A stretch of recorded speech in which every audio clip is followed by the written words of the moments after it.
It is time for part 8. Today was magical. A lot happened, and I'm very excited because I'm going to be partaking in a psychedelic trip in the coming days. Basically, I'm gonna have like a full video outlining it, and it's gonna have like a hella clickbait title because I thought of it and I was like, ooh, I like this.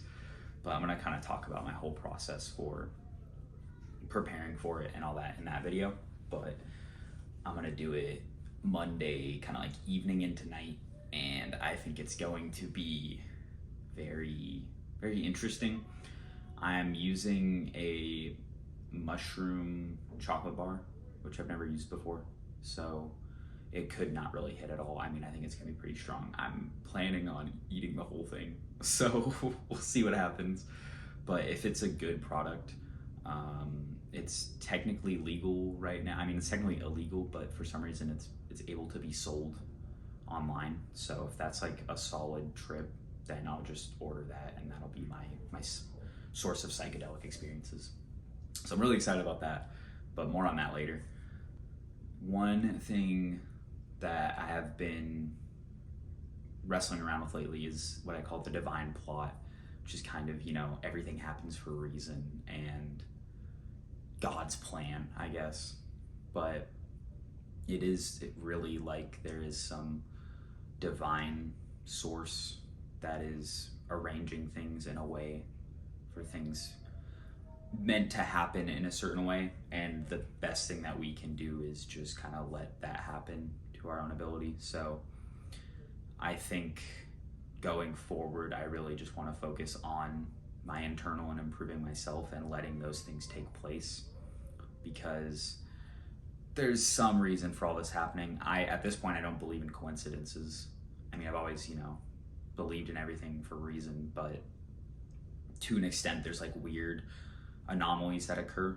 But I think it is literally like the butterfly effect. Like everything has some sort of role in whatever it is. I think people make the end or the end result up to be whatever they want in their mind, whether that's like peace in humanity or like the destruction of humanity or the liberation of all beings, whatever it might be. But I think that there truly is a reason for us being here, for me being the way that I am, for everyone watching this video being the way that they are, just something. So that kind of, I guess, gives a meaning to the suffering too. That's how you kind of go through the suffering. It's like, okay, the suffering is meant to teach me something, or the suffering is going to bring me to some other sort of joy or whatever it may be. So divine plot is pretty cool. I watched a video earlier today about healing your sympathetic nervous system, which is basically, I think it's kind of linked to your subconscious. And yeah, that's kind of where your emotions and your habits are like stored when they're not given attention, is in your sympathetic nervous system. So that's why some people are agitated quite often, or they can't focus, or they just like, they always have like a sort of, they're in a state of anxiety. And literally the video I was watching, all that they were saying to do was just to simply breathe and let your emotions come up and kind of like engage with them, and then step out of them and kind of just repeat this process. Let it happen. Don't judge the emotions. Don't run away from them.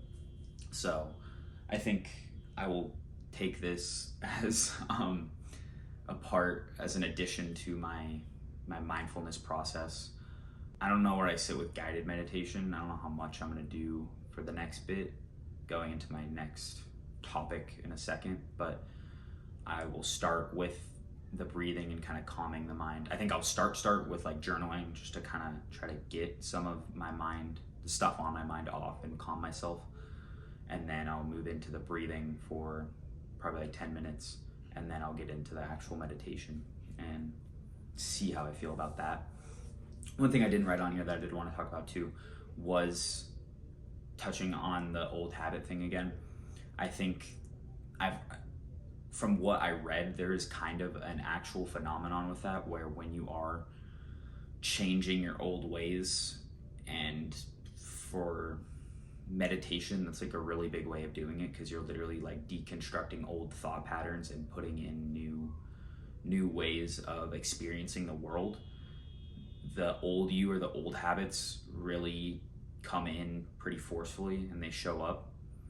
And I think that's kind of just like a law of nature, where like when you're trying to destroy an old you or move on from an old you, that version of yourself clings and like really tries to get you to stay. So I think that is kind of what I'm experiencing with my past habits coming back. As I said, I don't really care for them.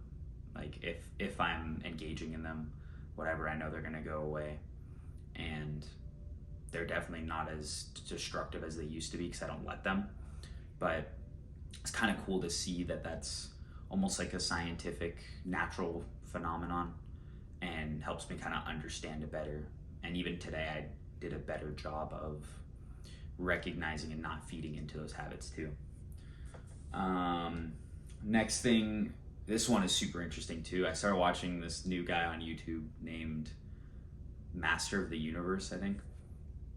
And he's basically this black dude that talks a lot about spirituality and like very niche things. His channel is pretty old. Like, I don't know if he posts anything now, but his videos that got recommended to me were like 11 years old or something. And I only watched 2 of them. There was this one of him basically like, I think like aligning the chakras in his body, and he basically hold his breath and like stretch backwards. And I've tried that twice, and I'm too scared to go until it's supposed to have its actual effect, because it's supposed to bring you out of your body. And it seems like maybe, I guess, change your state of consciousness for a second, because he was like, if you do this, you literally like fall down, you literally just lose control of your body. So if I get that to work, I'll probably make a video of it, because that's pretty insane. And then the second video I watched was about meditation, and it was about a specific kind called Shambhavi Mudra, which is essentially focusing on your third eye and your pineal gland. I mean, those are the same thing, but literally, like, if I can kind of, like, it's focusing on the top of your eyebrow up here while you're meditating. And this, he claimed it as a new form of meditation, or like the true form of meditation. Whereas like other sources online, I'm seeing that it's kind of considered another way to do it, or like a way to enhance meditation.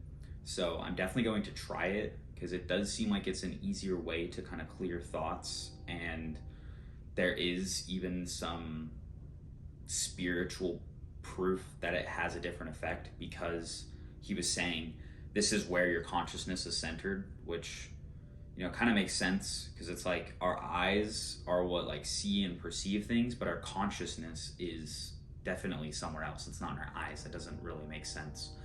So he's saying if you focus on this part of your body and you transmit all your energy there, then that's like a more effective form of meditation. So I'll try that going forward. And then the last thing I wanted to talk about is kind of something, I guess it's just something that we forget about every day, but our spiritual practice kind of brings us back to it. And that's that, like, the answer to all of your problems, the fact that you don't have problems at all, it's within you. Like, we're looking for these things externally to give us value and to give us the meaning of life, or to solve all of our problems, these things. But the answer is within us at the end of the day. Like, it's nothing out there. It's nothing that, it's no practice that you do. It's no person that you meet. None of these things are what's going to bring you fulfillment or solve your life or whatever. It's always within us. And it's really hard to remember that, I guess, because of the way that we've been conditioned. But I think that is the purpose of this existence, and this suffering and this joy and everything in it, is to realize that the answer is within us at the end of the day, because that's our source, that's our God essence within us. We have to find that, and we have to, you don't even do anything with it, you just be with it, you just experience it. So kind of hard to remember throughout the day, but I think it's an interesting idea that it's like going on a journey and looking for, what is it called, a MacGuffin, like the item that